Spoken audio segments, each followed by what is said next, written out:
એક તરફ રાજીનામું, બીજી તરફ સસ્પેન્શન। આ મુદ્દે હવે આપ પાર્ટી તરફથી સ્પષ્ટતા થઈ।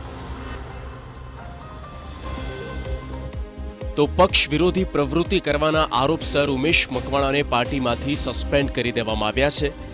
આપ સામે ઉભરો ઠાલવ્યાના ગણતરીના કલાકોમાં જ ઉમેશ મકવાણા વિરુદ્ધ કાર્યવાહી કરવામાં આવી અને પ્રદેશ પ્રમુખ ઈસુદાન ગઢવીએ આ જાહેરાત કરી। આમ આદમી પાર્ટી ક્યારેય ગુજરાતની જનતા વિરોધી અને પાર્ટી વિરોધી પ્રવૃત્તિઓને ચલાવી નહીં લે।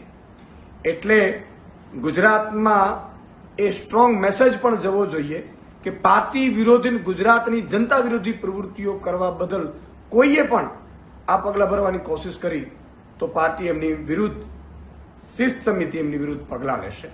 આજે અમે નિર્ણય કર્યો છે માનનીય અરવિંદ કેજરીવાલજી, અમારી પ્રદેશની ટીમે, કે ઉમેશ મકવાણાને 5 વર્ષ માટે પાર્ટીમાંથી સસ્પેન્ડ કરવામાં આવે। પક્ષ વિરોધી પ્રવૃત્તિ નહીં ચલાવી લેવાય, આ જ એકમાત્ર કારણ।